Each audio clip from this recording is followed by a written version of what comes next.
Out front tonight, the breaking news. Trump claims deadly force authorized. The quotes. The former president and his allies absurdly accusing President Biden of trying to assassinate Trump. And moments ago, Trump's team sent out this newsletter, came into my email. They call it the Palm Beach Playbook, but it comes from DonaldJTrump.com. The very first line under top news falsely claims that deadly force was authorized against Trump during an FBI raid at Mar-a-Lago. The intent of that being a possible assassination. The newsletter coming just an hour after Trump gave this radio interview. Newly released court filings show that the FBI was authorized to use deadly force if needed during the raid of your private home in August 2022. It's stunning. You're a former president of the United States. What was your reaction that it was authorized by Biden's DOJ? Well, these are vicious people. These are fascists, communists. Let me go through the wording here very carefully in just a moment. First, I want you to know how much this claim of an assassination has been, steamrolling in the MAGA world. Trump claiming on social media that there are, quote, reports that crooked Joe Biden's DOJ in their illegal and unconstitutional raid of Mar-a-Lago, all caps, authorized the FBI to use deadly, lethal force. And Trump's allies are running with that narrative. They authorized deadly force. They had a medic. They had a plan to triage the wounded. They had a trauma center 18 miles away and a map. This was an attempted assassination attempt on Donald John Trump or people associated with him. Biden unleashed armed agents into Trump's house, authorizing them to use deadly force. All right. Again, I'm going to get to this authorizing about deadly force in a moment, but more MAGA. Marjorie Taylor Greene on social media, quote, the Biden DOJ and FBI were planning to assassinate President Trump and gave the green light. Congressman Paul Gosar, Biden ordered the hit on Trump at Mar-a-Lago. A hit, an assassination. These are sitting congresspeople, of course, that I just quoted there, accusing the sitting president and the FBI of trying to assassinate a former president. Now, they're basing this on newly unsealed documents related to the 2022 search of Mar-a-Lago. Now, among those documents was something called a Law Enforcement Operations Order, which explains what agents are allowed to do and what they're allowed to bring with them, in this case, when they searched Mar-a-Lago. So what's in there is boilerplate language from the Justice Department manual about the use of force. It's boilerplate. It's everywhere. When the officer has a reasonable belief that the subject of such force poses an imminent danger of death or serious physical injury to the officer or to another person. The language is standard, and it is directly from the department's manual. By the way, they also knew that Trump was 1,000 miles away when they went in, so they knew he wasn't even there. But the former FBI Deputy Operations Chief, Rob D'Amico, tells out front that the language included here is, quote, standard language for every single operation, bar none. Boilerplate, every single situation. What Trump is saying is just a disinformation campaign, highlighting it for people who don't know. Now, a disinformation campaign about a case that Trump is trying to stop from ever coming to trial. Today at the first hearing, Judge Eileen Cannon has actually held since she indefinitely postponed the documents case. The proceedings quickly devolved into a shouting match between the defense and the prosecution. The judge scolded the prosecutor, telling him to, quote, calm down. Evan Perez is out front. And Evan, I want to start with those hearings here because this was the first time we had heard from Judge Eileen Cannon on this matter since basically the case was, sent to purgatory. Any understanding here of where this case is vis-a-vis a trial?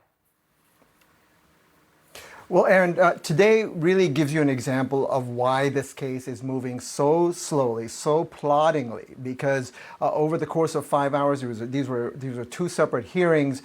There were accusations, there was shouting, as you pointed out. In the end, the judge didn't rule on any of the motions that were made by the defendants to dismiss some of these charges. The shouting happened because Stan Woodward, one of the attorneys, this is an attorney representing Walt Nauta, he claimed that there's evidence of a selective and vindictive prosecution of his client, and he said that during a meeting with prosecutors, they mentioned the fact that he was recommended for a judgeship, and he said the insinuation was that he should try to get Nauta to cooperate with this investigation. This is something, of course, that got a very sharp reply from prosecutors. They said that this was pure fantasy. Now, the judge did not seem like she was going to grant these motions to dismiss, but she did seem a lot more sympathetic to the idea that this is a complicated case and that jurors may have a hard time understanding it. Now, ahead of the hearing, Aaron, we saw those hundreds of pages of new documents we had not seen before, including those images of Walt Nauta moving boxes at Mar-a-Lago. According to prosecutors, this is in June of 2022, after the Trump team had received a subpoena for those documents to be turned over to the government. Yes. And so what we heard today was a lot of argument about this obstruction case and whether the government had enough proof for this case to even go to trial. At the end, Aaron, we did not hear a new trial date from Judge Eileen Cannon. And there, of course, the bottom line. Evan, thank you very much. Outside of that courthouse in Florida, the former Trump White House lawyer Ty Cobb is out front with me now. And Ty, I just want to start here, a couple of things here. Judge Cannon unsealed a large batch of documents at Trump's request. And among them, of course, the boilerplate search warrant that Trump now claims was an assassination attempt. You heard Steve Bannon, everybody saying it was an assassination attempt. It was a hit for Biden to kill Trump. That's false. It's in, as Rob D'Amico has said and will say in a moment, it's in every single one of these orders. But what was your reaction, Ty, when you hear Trump coming out and pushing this assassination claim? Things get crazier every day, Aaron. Always nice to be with you. Trump, has a consistent record of lying about the judicial process, and his perception of that process is really odd. For example, you're correct that these pleadings were unearthed at his insistence, and they're no longer sealed; they're available to the public.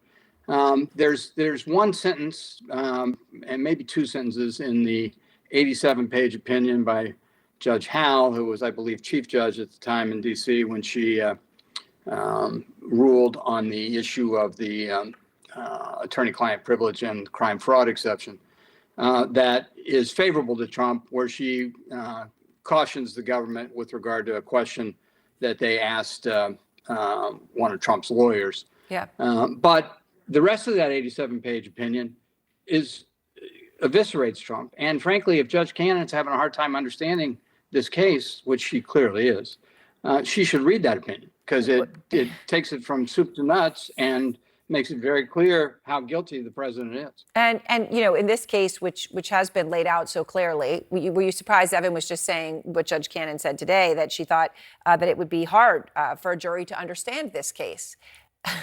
Do you think there's anything to that?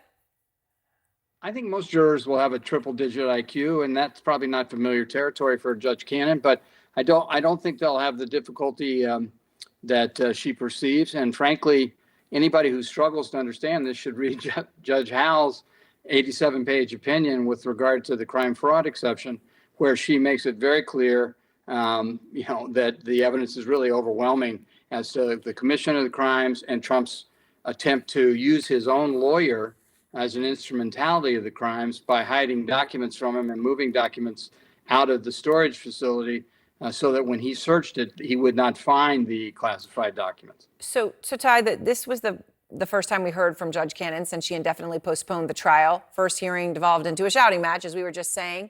Do you think there's any possibility that this case moves at all? I mean, there's no trial date now. She's made that formal. No, I don't think this case will move at all. And I think the fact that she's scheduling hearings, multiple hearings, sort of one or two motions at a time is compelling evidence of that. Most federal judges would have long ago ruled on all the pending motions. And frankly, this is a case that should have started trial yesterday or 2 days ago when the original trial date was set. This case could have easily gotten to trial. Only her incompetence and perceived bias has prevented that. All right, Ty, thank you very much. I appreciate it. My pleasure. Nice to be with you, Aaron.